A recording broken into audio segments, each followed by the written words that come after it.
Porque assim, eu tô de olho na dominância do Bitcoin, porque a dominância do Bitcoin fez tipo uma tentativa de fazer fundo, que foi um dos maiores motivadores aí, né? Uhum. Então, ó, porque o que acontece? Eu gosto de ver esse padrão de fundo no Bitcoin, mas na dominância, quando ele faz esse padrão de fundo, geralmente eu não gosto muito quando ele faz esse padrão de fundo na dominância, porque isso indica a retomada de alta do Bitcoin. A dominância porque quando ele faz esse fundo duplo assim, geralmente ele traz o Bitcoin um pouco mais, valer um pouco mais do que as altcoins. Porém, eu tô com a expectativa, eu tô com a esperança que ele perca esse fundo aqui e traga a dominância mais para baixo, fazendo uma continuação da altcoin season.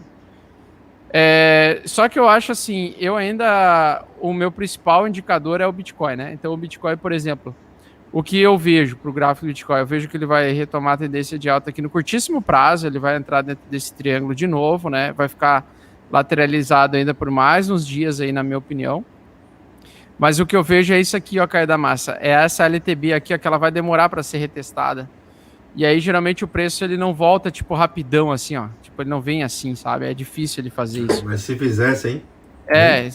Geralmente ele vai evoluindo na maciota, né? Ele vem, faz, aí ele faz um período mais longo.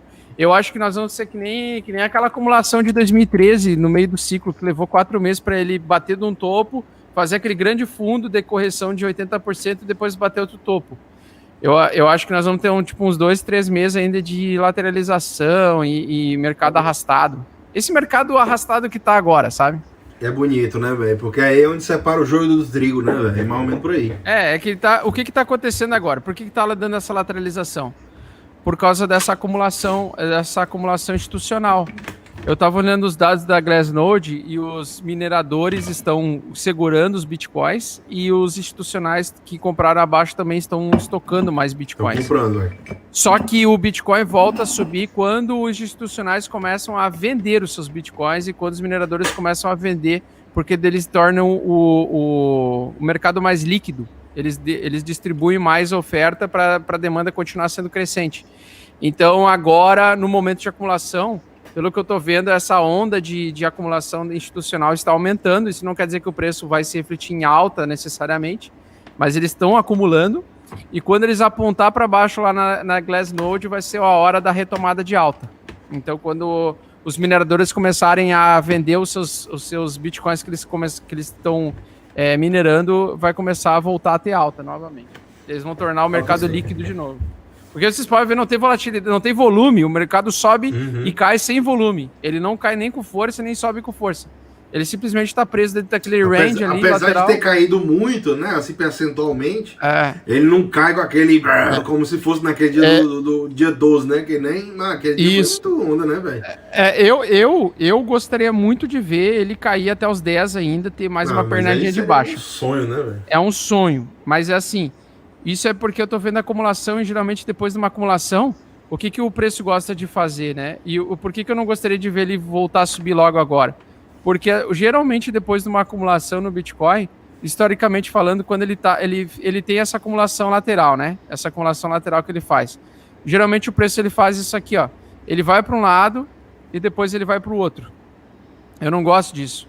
Eu gosto quando ele sai da acumulação. Bart Simpson, né? Ele sai da acumulação. Ele não pode fazer tipo aquele, vir aqui e ficar lateralizando aqui em cima, ó. Porque daí certeza ele vai vir aqui para baixo. Ele vai liquidar essa galera aqui em cima e depois vai liquidar aqui embaixo. Porque daí leva muito tempo o movimento. Eu preferia que ele liquidasse aqui embaixo já rápido, porque daí provavelmente ele ia fazer o fundo aqui para retomar a tendência de alta, entendeu? Então, porque assim, geralmente quando ele sai do triângulo, ele sai assim, ó. É isso aqui, ó. Ele sai desse triângulo simétrico, é isso que ele faz. Ele vai rápido para um lado, faz o Bart Simpson aqui invertido, no caso, né? E depois projeta o preço para cima. Então eu gostaria de ver isso no Bitcoin. Eu não gostaria de ver ele vir para cima rápido. Se ele vir rápido numa porrada e não ficar subindo rapidamente e ele começar a lateralizar, cara, a probabilidade dos big players liquidar lá embaixo é muito grande, sabe? Eles vão vir buscar esse triângulo aqui, ó, que é esse smart money aqui, que é essa outra zona de liquidez aqui, ó. Por que acontece? Se subir numa espetada só rápido, vamos dizer que ele rompa no meio da semana para cima. O pessoal vai ficar otimista, vai ver que esse aqui é um novo fundo, né? Só que esse novo fundo, ele tá embaixo de uma média de 8, ele tá dentro de uma tendência de baixa de curto prazo. Então, isso aqui engana muitas pessoas, porque muita gente, quando vê isso aqui, esse movimento de alta, começa a especular no mercado de opções, no mercado de futuros e derivativos, muitas ordens apostando em retomada de alta logo. E aí o preço, o mercado realmente vem numa estopada, vem para cima e depois vem para baixo. É isso aqui, ó. Basicamente, a gente tem vários históricos do Bitcoin, mas um que eu lembro que eu nunca mais vou esquecer é esse aqui, ó, pessoal. Nós tivemos uma lateralização longa, né? Olha só, olha o comportamento da lateralização. É isso que eu falei para vocês. Ele vem, faz a acumulação lateral, desce para um lado, vem e pega o outro. Ou seja, ele capturou liquidez aqui e capturou liquidez aqui. Com essa alta aqui, muita gente começou a apostar em continuação de alta, porque o mercado estava em um longo período de baixa já. E ele veio acima da média de 8. Mas veja que daí ele começou a lateralizar por um longo período, ele começou a fazer o Bart Simpson aqui, ó. E olha só a pedrada que veio depois. Entendeu? Então, quando ele está embaixo da média de 8 e ele vem para uma direção e depois vai para outra, é um pouco complicado. Por isso que eu gostaria muito de ver ele descer mais para buscar já liquidez, para não demorar tanto a retomada de alta. Agora, se ele for fazer isso e ele sair acima desse triângulo simétrico, ele vai ter que sair com volume, ele vai ter que sair com dias sequenciais de volume, assim como nós estávamos vivendo nesse período aqui, ó. O volume de compra ascendente, o volume quando vinha de venda era bem mais baixo do que o volume de compra. Vocês podem ver nas cores dos volumes que quando vinha a compra, o volume era bem mais alto do que o de venda, normal, para uma tendência de alta. Então eu quero ver isso. Se ele sair desse triângulo aqui para cima, e eu só vou ficar confiante se ele fizer um pivô de alta acima dessa média de 8, com volume, e aparecendo força compradora maior do que força vendedora. Agora, se ele sair para cima sem volume, aí eu sei que ele vai fazer o Bart Simpson e vai vir buscar mais lá embaixo para depois fazer o fundo e voltar o preço a subir. Entendeu? E é sempre o Elon Musk. E o Elon Musk, Augusto? Não, o Elon Musk pra mim não influencia bosta nenhuma, tá? Eu sei que o pessoal acredita em influência do Elon Musk, e eu não acredito, por quê? Porque o mercado tem o mesmo comportamento quando não tinha o Elon Musk na parada, tweetando. Ele faz... É o mesmo comportamento. Eu acho que esse é o comportamento de acumuladores de Bitcoin de longo prazo, mineradores, mãos pesadas, os primeiros compradores de Bitcoin lá de trás, que acabam vendendo... Aqui acabam transferindo o dinheiro da mão deles para outras pessoas e depois eles pegam de volta. Então, tipo, para mim é um movimento natural do mercado. Tanto é que o Elon Musk, ele postou aqui, ó, ele postou no Bitcoin, quando ele postou quando ele postou o tweet, ele postou acho que no dia 12 de maio. Cara, se tu olhar 12 de maio, foi aqui, ó.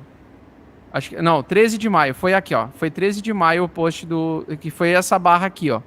Ele vendeu, o mercado despejou realmente por um momento, mas o segundo dia já deu alta. E aí ele ficou indeciso, e depois ele veio caindo.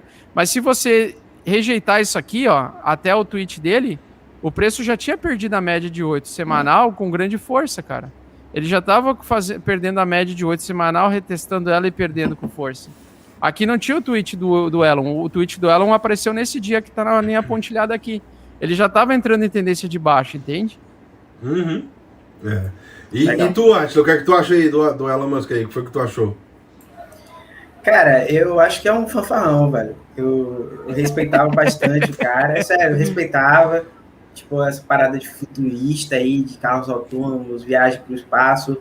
Só que agora ele que foi pro espaço, né, velho? Porque, porra, o cara é louco, velho. Toda hora o cara fala uma merda e depois vai lá e bota foto de Bitcoin. Tô retado com o Elon Musk.